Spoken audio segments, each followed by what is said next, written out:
Efesios capítulo 1, versículo 3, donde dice: bendito sea el Dios y Padre de nuestro Señor Jesucristo, que nos bendijo con toda bendición espiritual en los lugares celestiales en Cristo, según nos escogió en Él antes de la fundación del mundo, para que fuésemos santos y sin mancha delante de Él, en amor, habiéndonos predestinado para ser adoptados hijos suyos por medio de Jesucristo, según el puro afecto de su voluntad, para alabanza de la gloria de su gracia, con la cual nos hizo aceptos en el amado.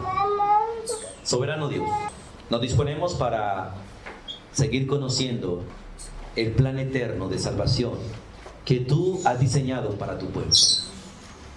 Y hoy nos ponemos en tus manos, Dios. Porque ¿quién podrá entender las cosas espirituales si tú mismo no nos las explicas? Pero hoy damos gracias porque tú has revelado tu voluntad para con nosotros y nos has dado tu espíritu para comprenderlas.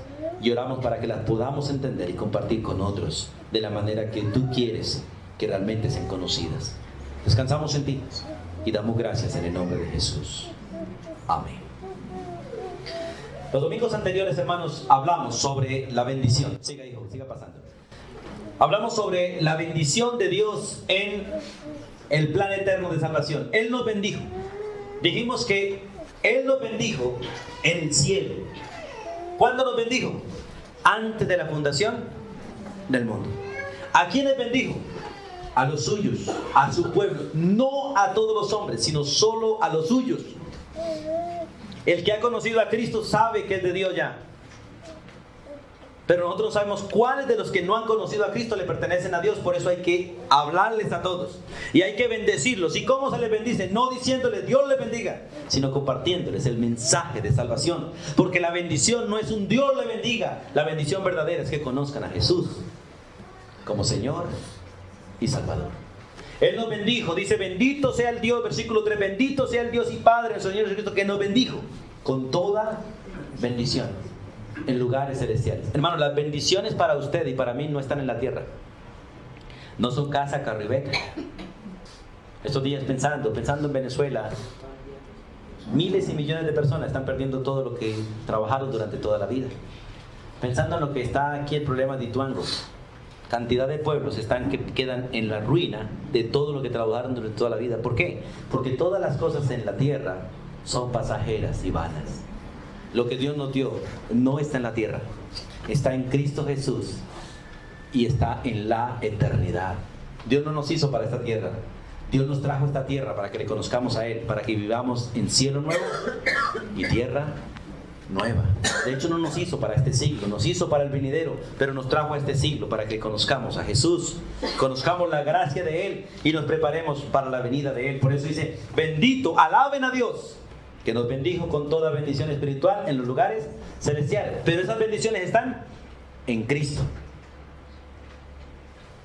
Están en Cristo, por eso dice que nos bendijo con toda bendición, pero en Cristo Jesús. Versículo 4, también lo estudiamos ya, pero ahí quiero que lleguemos otra vez hoy. Sigamos. Según nos escogió, ¿cierto? Según nos escogió en Él antes de la fundación del mundo, para que fuésemos santos y sin mancha delante de Él. Hace 15 días trabajamos fuertemente sobre este tema de la elección. Sin elección no hay salvación. Hermanos, ¿por qué tiene usted la ropa que tiene puesta hoy? ¿No fue porque usted la eligió humanamente hablando? Yo creo que en su ropero hay mucha ropa, ¿cierto? Pero usted eligió qué ponerse hoy. ¿Por qué lo decidió? Usted lo sabe. Pero usted eligió. De hecho, estábamos compartiendo la vez pasada que si no hay elección, no hay acciones. Usted elige todos los días, con decisiones, qué hacer o qué no hacer. Dios, antes de la fundación del mundo, decidió lo que acontecería durante toda la historia de la humanidad. Y en ese propósito, Él escogió a un pueblo para Él. Por causa del pecado, todos los seres humanos quedaron separados de Dios. Por causa del pecado, todos los seres humanos quedamos condenados al infierno, todos sin excepción. Pero Dios quiso escoger un remanente para ser el pueblo de su Hijo, para ser el pueblo de Cristo Jesús. Y gracias a esa elección, usted y yo y todos aquellos que conocemos a Jesús somos salvos por los siglos de los siglos. Pero vamos al texto, porque vamos a mirar cuál es el fundamento de la elección. El instrumento es Cristo Jesús, ¿cierto? El instrumento es Cristo Jesús. ¿Qué significa esto? Que usted puede ser un gran bautista, usted puede ser un gran lector de la Biblia, usted puede ser una persona de oración, puede ser una persona devota, puede ser un buen padre, el mejor, un buen esposo, el mejor, puede ser un buen hijo, el mejor, puede ser el mejor de los ciudadanos. Pero si no tiene a Cristo, usted está condenado, es hijo del diablo. ¿O no es así? Eso dice la Escritura. O sea, la salvación solamente es para el que está en Cristo Jesús. Por eso no hay ninguna religión que pueda salvar al ser humano, ni esta ni aquella. No hay ninguna obra humana que pueda salvar a los hombres, excepto la de Jesús. Hay un solo mediador entre Dios y nosotros, es Cristo Jesús. Hay un solo camino para el cielo. No son tus obras, ni la mía, ni tu religión, ni la mía, ni tus actuales, ni el mío. Es Cristo Jesús. Hay una sola verdad y se llama Jesús. Hay un solo dador de vida y es Cristo Jesús. Por eso cuando hablamos del fundamento es en Él. En Cristo Jesús. Este texto, en Cristo Jesús, se repite mucho en el texto de Efesios. Las palabras, por ejemplo, en Cristo Jesús, en Cristo, en Él, en el amado, delante de Él, por medio de Jesucristo, en el Señor Jesús, en el Señor de Él, en quien tenemos, en Cristo. Bueno, se repite más de 40 veces esas frases unidas en el libro de Efesios, dando a entender que la gracia de Dios para con nosotros es solo a través de Jesús. Por eso dice la Biblia, el que tiene a Jesús tiene la vida, el que no tiene a Jesús no tiene la vida. Por eso lo maravilloso, hermano, no es quién es usted, el problema es si usted está en Él. La pregunta maravillosa no es lo que usted hace, es lo que Cristo hizo. Por eso todo el texto está hablando de que el fundamento de la elección es en Cristo Jesús. Y el tiempo de la elección es maravilloso. Vamos a la palabra de Dios un momentico. Y vamos a iniciar en Mateo capítulo 25, versículo 34, profundizando sobre el tiempo de la salvación. ¿Desde cuándo es salvo los que somos salvos? Desde antes de la fundación del mundo.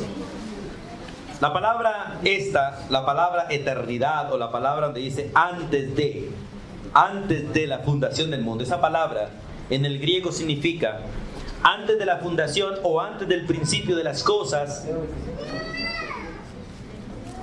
Antes de todo fue dada la salvación. Cuando miramos las Escrituras, vamos a encontrar que nuestra salvación, nuestra elección no fue desde la fundación del mundo, sino antes de la fundación del mundo. No fue desde el inicio de las cosas, sino antes del inicio de las cosas. Y quiero que comprendan muy bien esto, hermanos. Quiero que comprendan muy bien esto. Tengo una pregunta. Voy a hacer una pregunta a los padres. ¿Cuántos de ustedes programaron tener hijos? Alcen la mano los que programaron. No que los que quedaron embarazadas y ya, quedé embarazada. ¿Cuántos de ustedes programaron tener hijos? ¿Cuántos de ustedes buscaron nombres antes de hacer los hijos? Por si acaso era hembra o por si acaso era varón. A ver, tenemos uno nomás, tenemos varios que te programaron, ¿cierto? O sea, ese niño o esa niña se llamaba así desde antes de ser hecho. Miren que se puede hacer. Dios lo hizo. Dios lo hizo.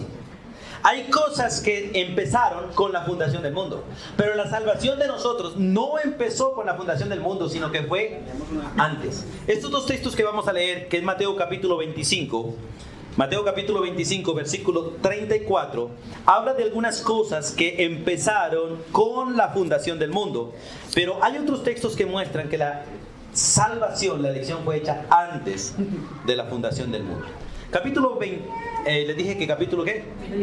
25, versículo 34, donde la palabra de Dios dice: entonces el rey dirá a los de su derecha: venid, bendito de mi Padre, heredad ¿qué?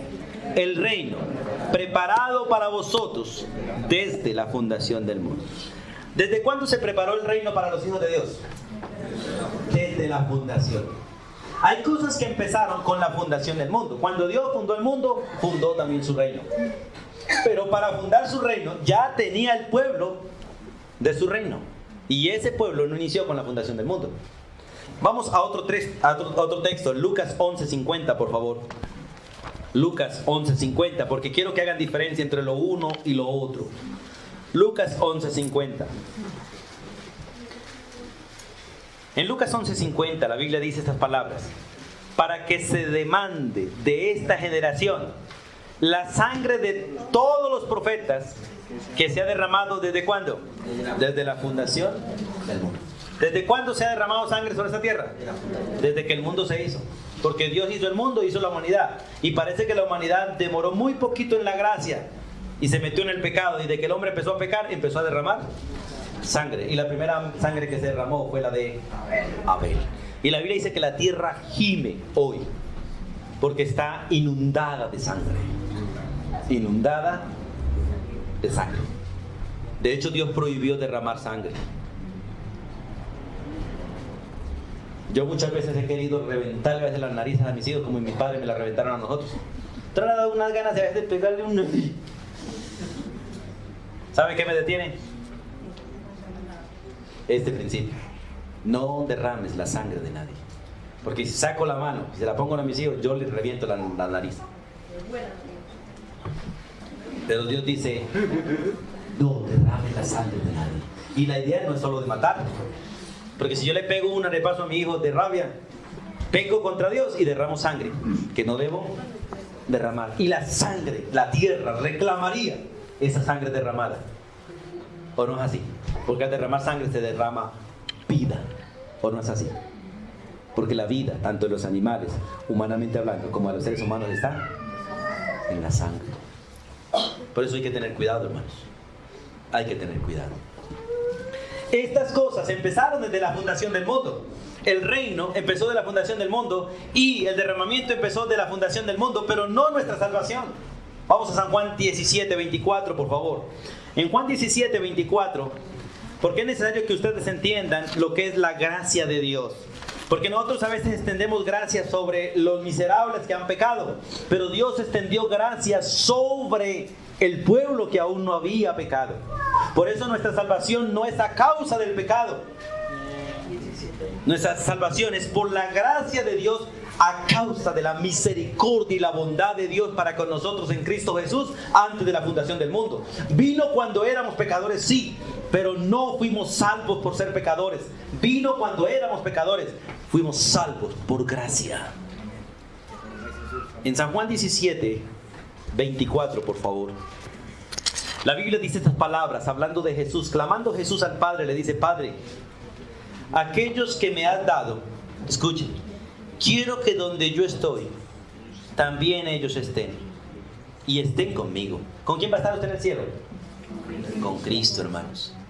Para que vean mi gloria, la gloria que me has dado. ¿Por qué? Porque me has amado desde antes de la fundación del mundo. Y si Dios amó a su Hijo como hombre, no como Dios. Dios Padre amó a su Hijo como hombre desde antes de la fundación del mundo. ¿Desde cuándo nos amó a nosotros?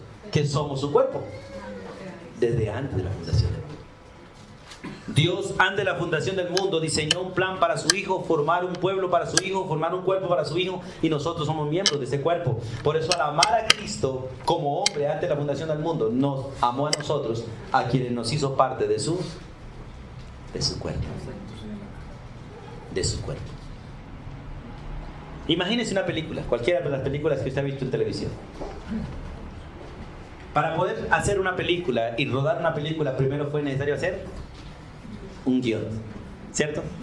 En ese guión ya va diseñado todo. ¿Quiénes son los personajes? ¿Quiénes van a ser los autores? Los buenos y los malos.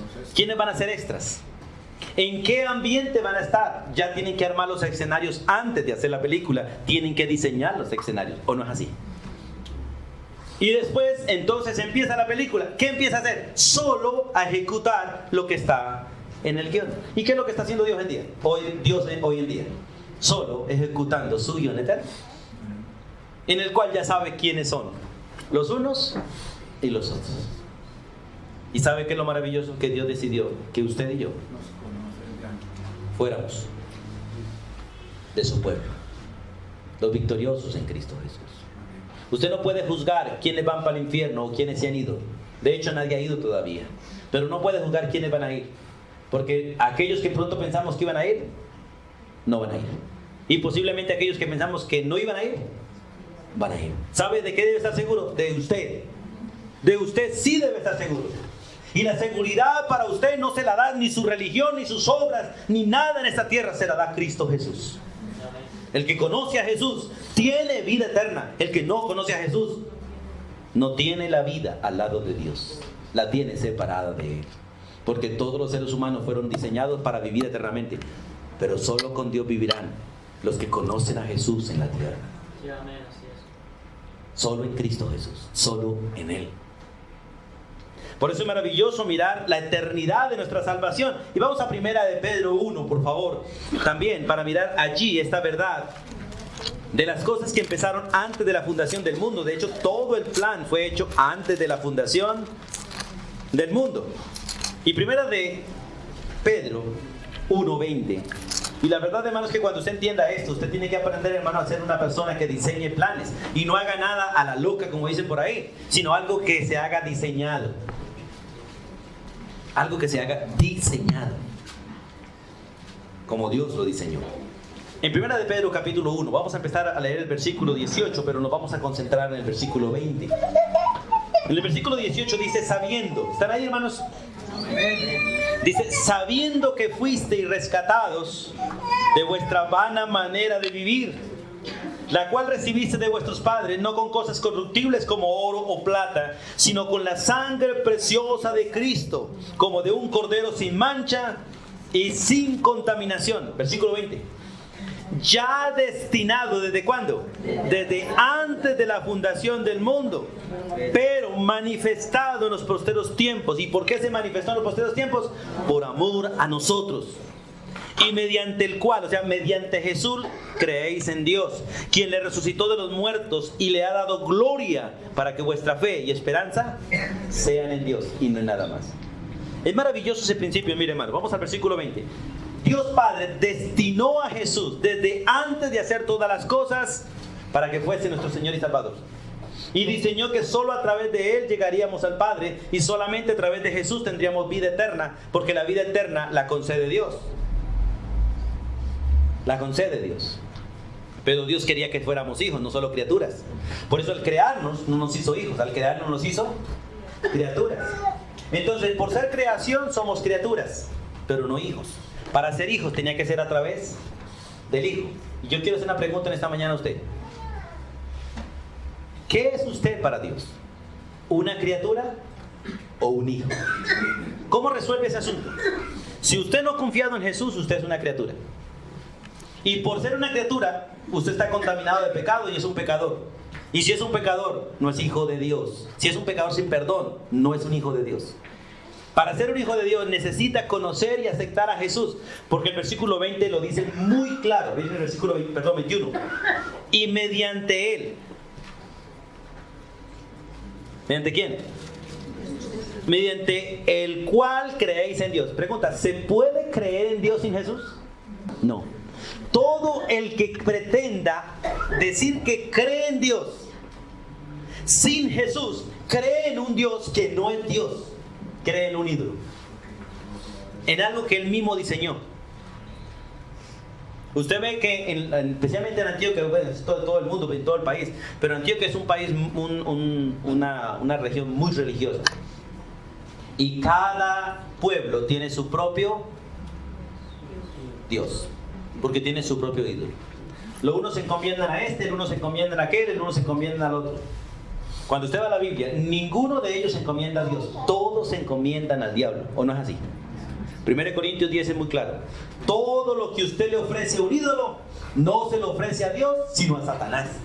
Porque la idolatría es doctrina de demonios. Porque adoran lo que ven.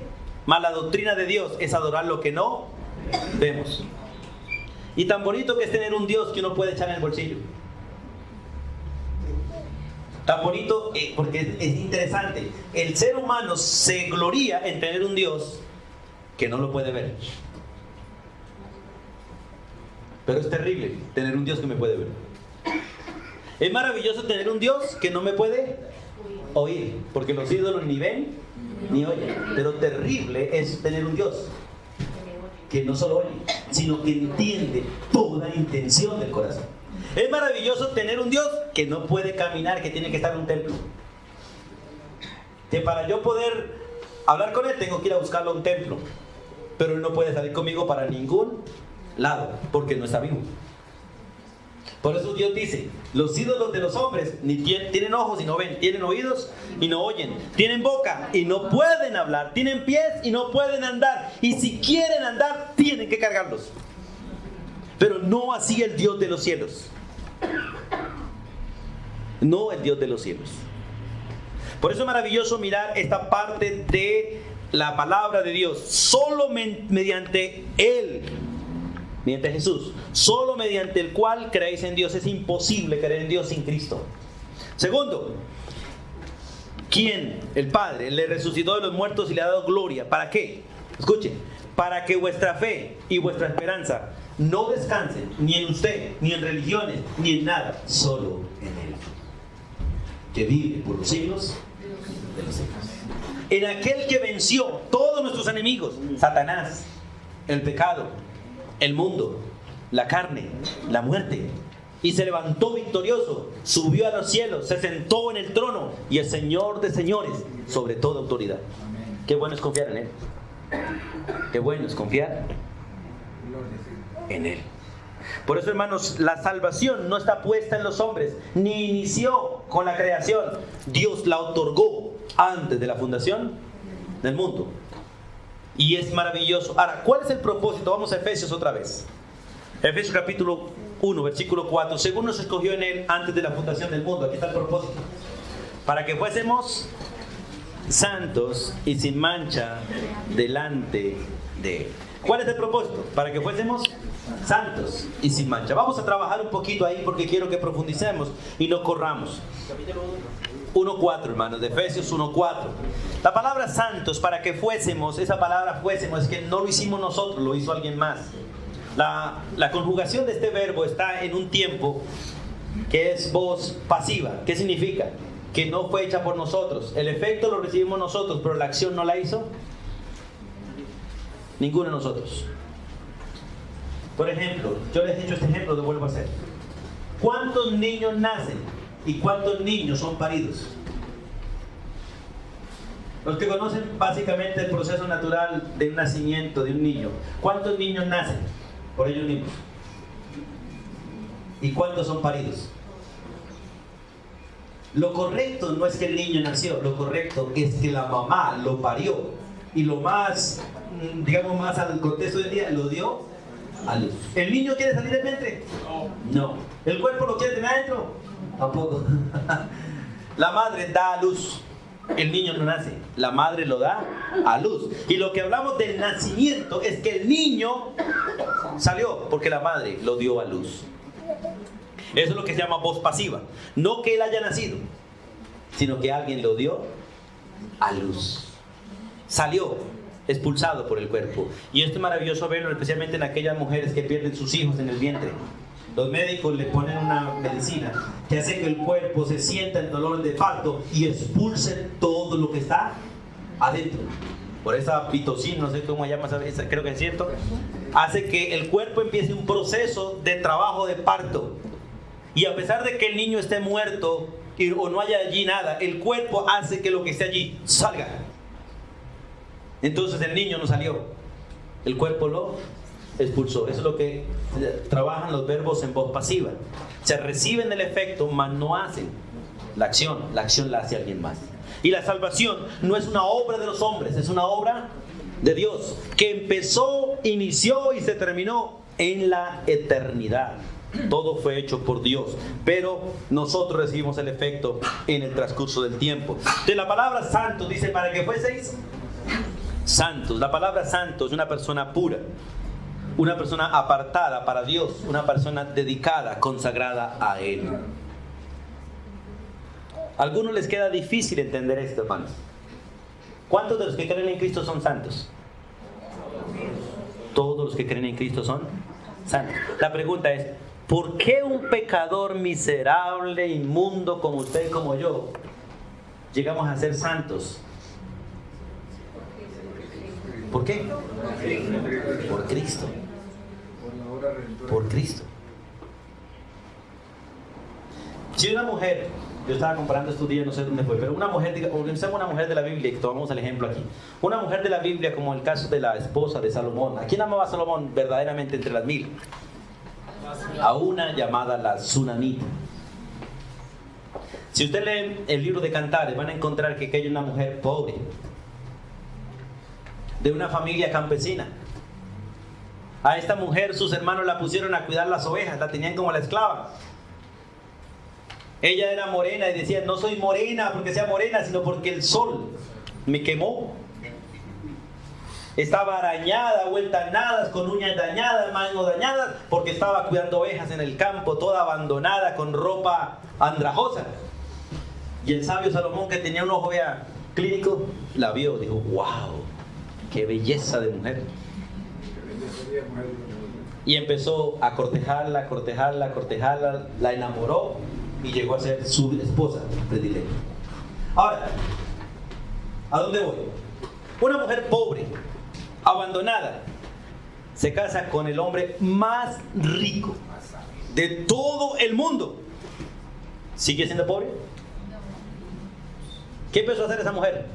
Una mujer rica. ¿Por qué? ¿Porque tenía riquezas?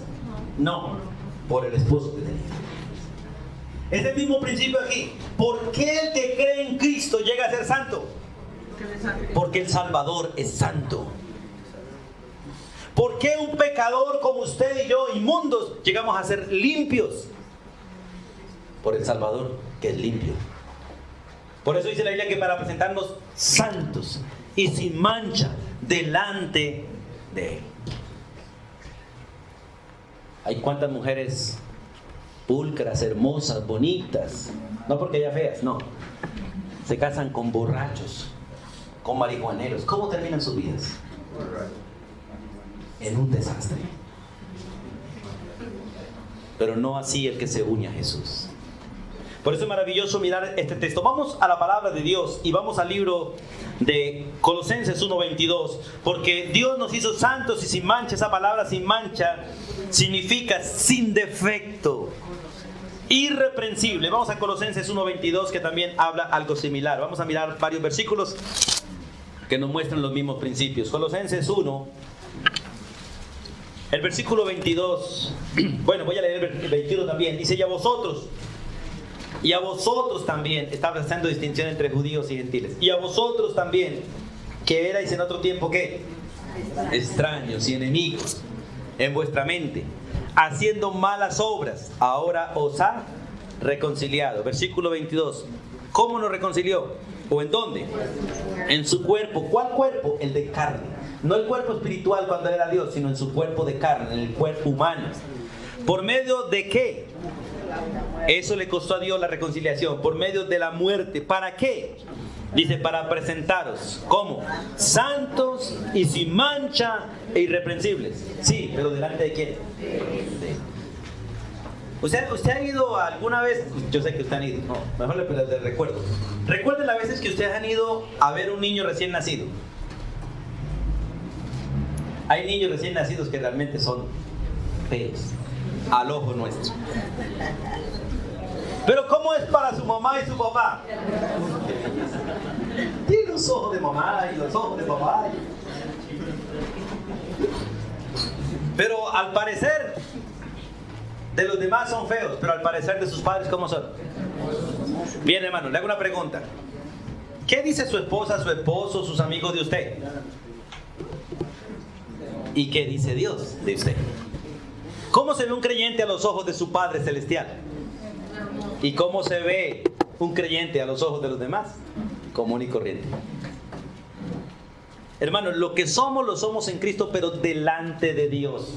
Y Dios quiere que lo que somos delante de Él también se vea delante de los hombres, para que los hombres conozcan a Dios. Pero lo maravilloso es que es delante de Dios. Y yo no sé por qué, hermano, pero es natural en el ser humano. Yo no sé en Dios cómo funciona eso. Pero no sé por qué, el peor, la oveja negra, es lo mejor ante los padres. Es al que más le dedican tiempo, es al que le guardan el bocado, es al que esperan, es al que le hacen comida. ¿O no es así? Los padres a veces dan la vida por el peor y abandonan el mejor. Qué bueno, hermanos, qué tan horrible que somos nosotros. Y ante los ojos de Dios en Cristo, seamos santos, sin mancha e irreprensibles. Gracias a Cristo Jesús. Gracias a Cristo Jesús. Así que no se alabe usted, no se alabe, no se dé golpes de pecho. No, dele gracias a Dios. Porque usted, a los ojos de Dios, debe verse un miserable. Pero Dios nos ve como hijos amados. Y eso lo sigue repitiendo la Biblia. Y vamos a otro texto. Vamos al libro de Hebreos, por favor, 9:14. Vamos al libro de Hebreos, que dice de la misma parte otra gran verdad. Hebreos 9:14. Porque hay cosas que para nosotros son imposibles, pero para Dios no lo son. Hebreos 9:14, dice la Biblia. Bueno, voy a leer el 13 para que coger contexto. Porque si la sangre de los toros, hablando de lo que hacían en el Antiguo Testamento, y de los machos cabríos, o sea, de los cabros, y las cenizas de la becerra que se quemó allí en el altar, rociadas a los inmundos, santifican para purificación de la carne, ¿cuánto más la sangre de Cristo, el cual mediante el Espíritu Eterno se ofreció a sí mismo sin mancha? Escuche, Él se ofreció sin mancha a Dios, limpiará vuestras conciencias de obras muertas para que sirváis al Dios vivo. Usemos el ejemplo del mediador. Casi en todo negocio se necesita un mediador. Nosotros lo llamamos un fiador. Usted puede ser la persona más arruinada y más pobre y más miserable que haya en la vida. No tenga nada. Pero si tiene un buen fiador, ¿cuántas cosas consigue? Todas las que sea. Si tiene alguien que responda por usted, que dice, si no paga, yo pago. Si no cumple, yo cumplo. ¿Sabe quién es el mediador de los creyentes? El Eterno, el Dios eterno, Jesucristo. Pregunta, ¿cuántos de ustedes deben pagarle algo a Dios? ¿Y cuántas de las embarradas, deudas, trampas, injusticias que usted y yo hemos hecho pagó Jesús? Todas. Entonces la pregunta es, ¿cómo ve Dios a los que están en Cristo? Santos, sin mancha, irreprensibles. Pregunta, ¿pero esto le da permiso al creyente para hacer lo que le da la gana? No. ¿Le da permiso para pecar? ¿Le da permiso para ser injusto, ladrón, mentiroso? No. Porque Dios a los que están en Cristo los ama, y si se portan mal y permanecen en el pecado los disciplina. Y la iglesia debe ser una iglesia que corrija a los hermanos, que se hacen llamar hermanos y hacen lo que les da la gana. ¿O no es así? No podemos tolerar entre nosotros a ninguno que llamándose hermano actúe como impío. Estos días en un campamento, ya ven la palabra, hermano, en un evento se reunieron un grupo de impíos, porque eran todos impíos, estaban allí. Y se me acercaron y me preguntaron, pastor, venga, denos una respuesta. Si a su iglesia llegan un par de homosexuales, ¿usted los echa? Yo le dije, no, pero les predico el evangelio. Y si ellos aceptan a Cristo y siguen la homosexualidad, ¿qué hacen? Los corrijo, y si no se corrigen, los echo. Porque la Biblia me dice que el evangelio es para el impío, y al impío no puedo hacerle nada sino compartir el evangelio, pero a cualquiera que llamándose hermano y no vive como hermano, no puede estar entre el pueblo de Dios. Entonces me dicen ellos, pastor, eso es injusto. ¿Eso quiere decir que si mi hijo es homosexual yo debo echarlo a la casa? Yo le dije, sí. Dijo, no, pastor, yo no lo hago. Le dije, entonces, ¿usted aceptaría que su hijo homosexual se traiga a su novio homosexual a tener relaciones en su casa? Dice, no, eso no lo acepto. Le dije, entonces, ¿cuál es el problema? Entonces, no quiere que usted no lo acepta, pero quiere que usted lo acepte. Y usted no lo acepta, pero quiere que nosotros lo aceptemos en el pueblo de Dios. Si es una de las cosas más aborrecibles delante de Dios, Dios salva a cualquier homosexual que cree en Cristo. Pero la Biblia dice que todo homosexual que no está en Cristo debe morir. Igual que todo mentiroso, ladrón, engañador. Igual. Porque la gracia fue extendida, no para que el hombre se deleite en el pecado, sino para que el hombre sea perdonado de su pecado y se aparte del pecado. La evidencia grande de ser hijo de Dios no es que sé que Jesucristo murió por mí. La evidencia grande de ser hijo de Dios es que aborrezco el pecado, y a pesar de ser pecador, aborrezco el pecado y busco vivir en santidad. Por eso es maravilloso mirar ese texto. Es que en Cristo Jesús Dios presenta a los pecadores santos y sin mancha delante de Él. Y si Dios me presenta a mí así, ¿cómo debo vivir yo? Así.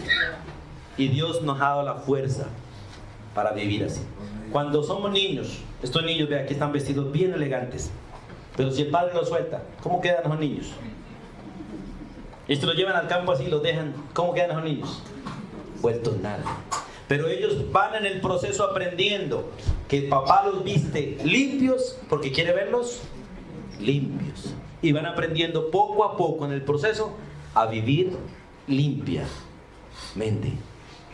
¿O no es así? Dios de la misma manera nos vistió en Cristo Jesús de vestiduras limpias, de obras limpias, y nos enseña a permanecer en ellas poco a poco. De tal manera que el que está en Cristo, dice la Biblia, ya no es como los demás. Es una nueva criatura. Y no es uno que aborrece a los otros, pero es uno que enseña a los otros a vivir como Dios quiere. ¿Qué iba a decir, hermano Orlando? Perfecto. Sigamos entonces, miramos otro texto. Primera de Pedro 1:19, por favor, hermanos. Primera de Pedro 1:19, para mirar este mismo principio. Y le damos desde el 18. Primera de Pedro 1, 18 y 19. Sabiendo que fuiste rescatados, ¿cierto?, de vuestra vana manera de vivir. Ya lo hizo Dios en Cristo, ya lo hizo. Por eso no debemos vivir en el pasado, por eso tenemos que seguir corrigiendo la conducta de cualquiera que se haga llamar hermano. Sabiendo que fuiste rescatados de vuestra vana manera de vivir, la cual recibiste de vuestros padres. Y fuimos rescatados no con cosas corruptibles como oro y plata, entendiendo que la salvación no se puede comprar, hermanos. Y nunca le paguen a alguien que quiera venderle la gracia de Dios. Tenemos tanto en la iglesia católica como en la iglesia cristiana este serio problema, que se está cobrando por la gracia de Dios. ¿Cuántos pastores hoy en día están cobrando por una oración? Hay pastores que están cobrando por el bautismo. Hay que pagar por el bautismo. No, que cada uno pague para ir al bautisterio, sí, que cada uno pague su pasaje. Pero la gracia de Dios es gracia. Y si es gracia, es gratuito. ¿Cuánto le cobra Dios a un hombre por la salvación? Nada. ¿Cuánto pagó Dios por la salvación? La vida misma. Él entregó su vida. La salvación es tan costosa que nadie la puede pagar. Y como nadie la puede pagar, Dios no la cobra, la entrega gratuitamente. Por eso dice la Biblia, salvos por gracia, gratuitamente mediante la fe en Cristo Jesús. Por eso no es con oro ni plata. Cuando usted ofrende aquí en la iglesia, no permita que su corazón pretenda comprar a Dios. Señor, te doy para que me dé. Eso es tratar de comprar a Dios. Nunca dé para recibir. Dé porque ha recibido. Y lo que recibe de gracia, délo, dice la Biblia, de gracia. Porque es gratuito. Si hay un pago, el que ama su vida la perderá, y el que pierde su vida la ganará. Es un precio, pero de servirle a Dios. Hay un precio de servirle a Dios, pero no un precio. O Dios no le cobra a nadie por lo que le otorga. Uno paga un precio por servirle a Él, pero es un precio por causa del mundo. El precio se paga por rechazar al mundo para servirle a Dios. Pero es un precio de servicio. Y dice el texto, versículo 19, sino con la sangre preciosa de Cristo, hermanos. Y es aquí donde está la bendición. Realmente la gente es santa y sin mancha si ha sido lavado por la sangre de Cristo. Dice, la sangre de Cristo como de un cordero, sin mancha y sin contaminación. Él se presentó santo, Él se presentó sin mancha, Él se presentó sin contaminación. Por lo tanto es poderoso para hacer que el que confía en Él sea santo, sin mancha y sin contaminación. Por eso es maravilloso entender este principio, que es un principio que se entiende también dentro del hogar. Hoy lamentablemente Los creyentes están haciendo capitulaciones también igual que los impíos. ¿Para qué se hacen las capitulaciones? Para que lo mío siga siendo mío. Y lo de él, de él. Eso es aborrecible por Dios. Cuando un hombre y una mujer se unen, lo del uno es del otro. Y lo de los dos no es de ninguno. Le pertenece a los hijos. En administración. Y no es de los dos ni de los hijos. Porque el dueño único de todo es Dios. Así de sencillo. ¿O no es así? Así de sencillo. Hermanos, pero el que ama las riquezas más que a Dios y a las personas hace capitulaciones para quedarse y para que nadie le quite. Pero los que somos de Dios tenemos el poder de entregarlo todo, incluyendo la propia vida por amor a otros. Por eso es maravilloso mirar esta parte.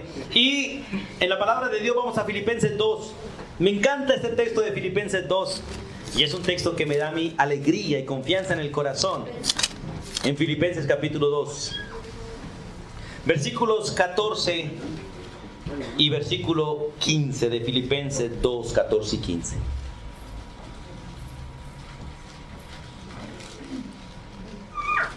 ¿Están allí?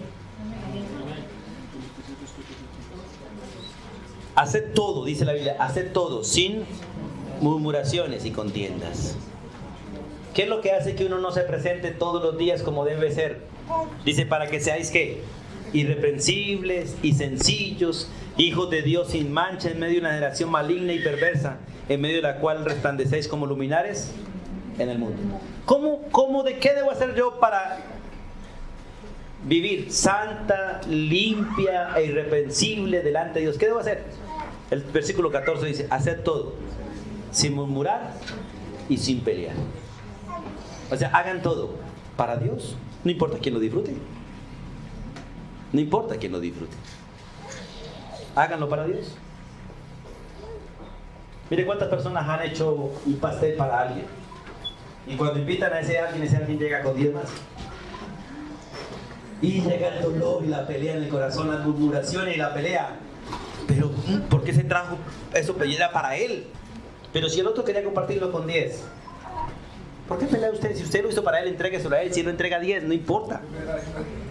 Pero si usted se pone a murmurar y a pelear, deja de ser irreprensible. No es que deje de serlo, sino que deja de vivir así. Decirle, esto fue preparado para ti. Y si él dice, vengan amigos, coman conmigo, no importa. Ve a los 10 y a los 11 deleitarse, y a los 12 dar gracias. ¿Qué es mejor? ¿La bendición de 1 o la bendición de 11? Es mejor la bendición de 11, que 11 chupándose los dedos, porque no alcanzó sino para chupar. Diga, gracias, muy rico. Y no que el orgullo suyo sea alabado por uno solo. Por eso la Biblia es maravillosa en este principio. Haced todo sin murmuraciones y contiendas, para que puedan vivir irreprensible y sencillamente como hijos de Dios, sin mancha en medio de una generación maligna y perversa, en medio de la cual resplandecéis como luminares en el mundo. Y vamos a Judas 24. Mire este texto de Judas 24. Qué descanso nos da este versículo a todos nosotros. Judas 24. Porque esto no se trata de usted, ni se trata de mí. No se trata de tu capacidad ni de la mía. Se trata de la capacidad de Dios para con nosotros. Judas 24, y vamos a leer el 25, que es la conclusión de Judas. Y aquel, escuche, ¿quién? El Dios y Padre de nuestro Señor Jesucristo, el Dios Trino. Y aquel que es poderoso, ¿para qué? Para guardaros sin caída. Hermanos, ¿cuántos aunque caigan son guardados sin caída? Esto parece paradójico. ¿Cuántos aunque caigan son guardados sin caída? Hermanos, la Biblia dice que usted aunque caiga, ¿no cae? ¿O no dice eso? Es como un trabalengua de aquí, hermano. Romanos. Antes de terminar de leer Judas, vamos a leer Romanos. No pierdan Judas, que yo ya me devuelvo ahí. Romanos capítulo 14, por favor. Romanos capítulo 14. Romanos 14. Para que sepan que Dios es poderoso para guardar sin caída a los que caen. Parece paradójico, absurdo, pero así es. 14:4 dice: ¿tú quién eres? que juzgas al criado ajeno. Escuche. Para su propio Señor está en pie o cae. Pero aunque caiga, ¿qué dice? Estará, ¿cómo? Firme. ¿Por qué? Porque poderoso es el Señor para hacerle estar firme. ¿Sí, hermano, cómo el Señor guarda de no caer a los que caen? ¿Guarda de no resbalar a los que resbalan? Por eso Judas, en este texto, o el Señor, a través de Judas, el apóstol, o el hermano de Jesús, dice estas palabras. Y aquel, voy al versículo 24 otra vez, y aquel que es poderoso para guardaros sin caída, y es poderoso para presentaros como sin mancha delante de su gloria con gran alegría, al único y sabio Dios, nuestro Salvador, sea gloria y majestad, imperio y potencia, ahora y por los siglos de los siglos. Amén. Hermanos, ¿cuántos de los que han creído en Cristo son santos y sin mancha, irreprensibles delante de Dios? ¿Y cuántos van a ser presentados santos, sin mancha, irreprensibles delante de cuántos? ¿Por qué? ¿Porque usted se preserve? No, porque Él es poderoso para preservarnos. Él es poderoso para preservarnos. A veces me acuerdo de esa propaganda falsa que dan ahí de la televisión de Ariel o algunas otras. No importa, hijo, mánchese, embárrese. Tranquilo que está aquí mamá con Ariel. Dios no quiere que usted peque. Dios no quiere que usted y yo pequemos, ni la embarremos. Pero sí quiere que sepa que tiene un detergente mejor que Ariel. Su sangre preciosa. Para limpiarnos y presentarnos santos y sin mancha delante de Él. Él es poderoso para hacerlo. Y lo va a hacer. Y lo va a hacer. Por eso es maravilloso entender estos principios. Dios, vamos a Tesalonicenses unos minuticos más. Dios quiso que los receptores de eso fuésemos nosotros. Por eso en Efesios capítulo 1 dice, según nos, ese nos, no habla de todo, solo de su iglesia, solo de su pueblo, solo de los escogidos en Cristo. Si usted quiere disfrutar de estos privilegios, usted necesita estar seguro que está en Cristo Jesús. Los receptores de todo esto, de ser santos, limpios, es el pueblo que ha conocido a Jesús. No el pueblo que sabe de Jesús, sino el pueblo que ha conocido a Jesús. Y Dios tiene propósito de que todos los que están en Jesús no solamente sean santos y sin mancha, sino que sean presentados delante de Él. Y tiene la capacidad para hacerlo. En 1 Tesalonicenses capítulo 5, versículo 23 y 24. Miren lo que dice la Escritura en este maravilloso texto de 1 Tesalonicenses 5, 23. Y el mismo Dios, ¿cuál? El Dios de paz, Él os santifique, porque el que santifica es Dios y lo hace con su palabra, y lo santificará por completo. Y todo vuestro ser, ¿en qué está constituido el ser del ser humano? Espíritu, alma y cuerpo. Sea guardado como irreprensible. ¿Para cuándo? Para la venida de nuestro Señor Jesucristo. Y esto Dios lo hace en Cristo. Y mire el versículo 24, para que usted descanse. Fiel es el que los llama, y fiel es Él para hacerlo. Él fue fiel en llamarnos a esto y es fiel en hacerlo también en nosotros. Uno como padre quisiera a veces tener este privilegio de llamar a los hijos a ser hijos y preservarlos en obediencia completa, pero nosotros no somos capaces de eso.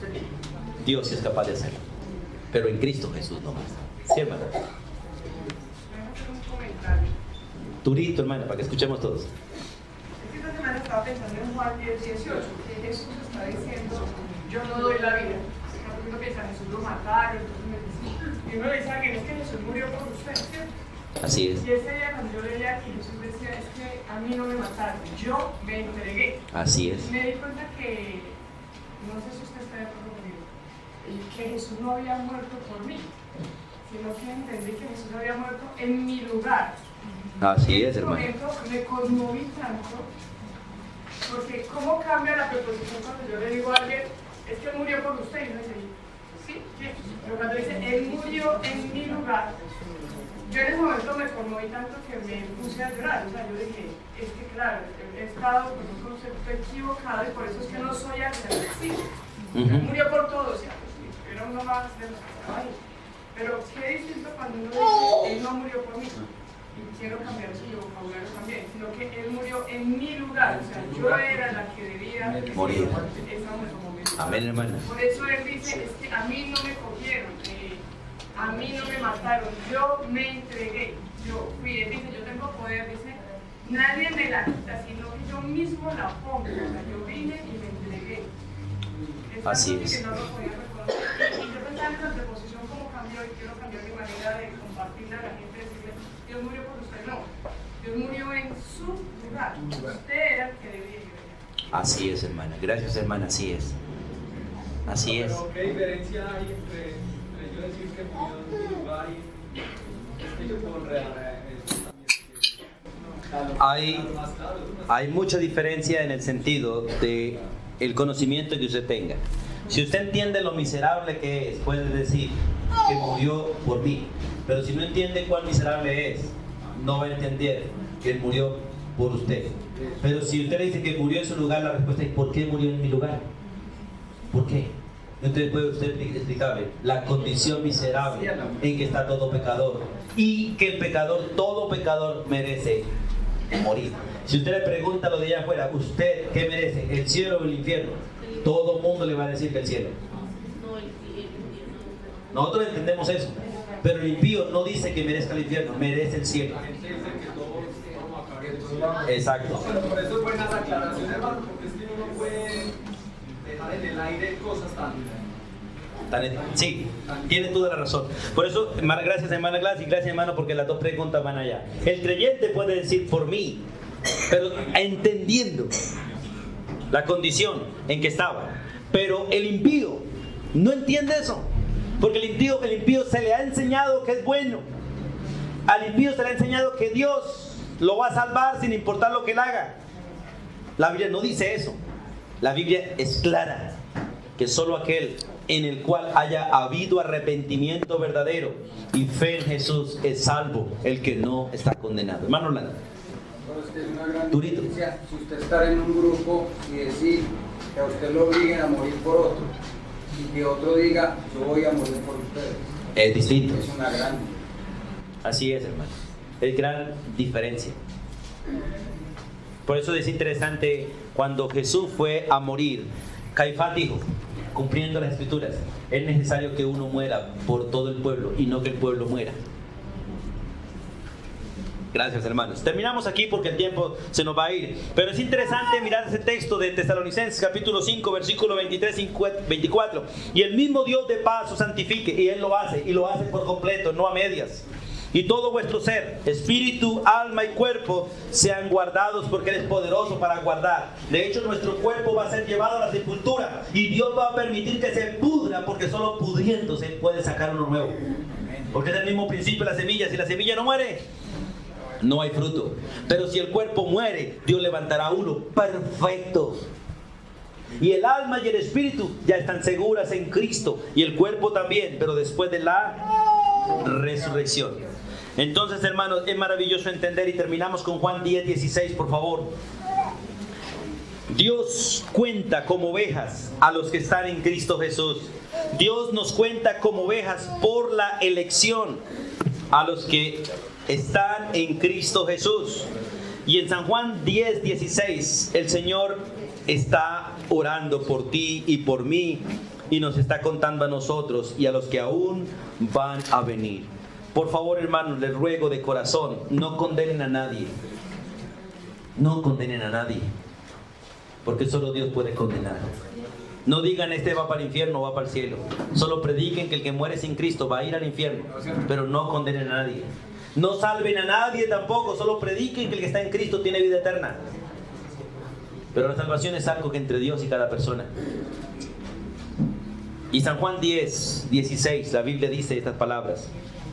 Jesús dijo, tengo otras ovejas que no son de este redil. Hablando del redil de los judíos, del pueblo judío. Está hablando de nosotros.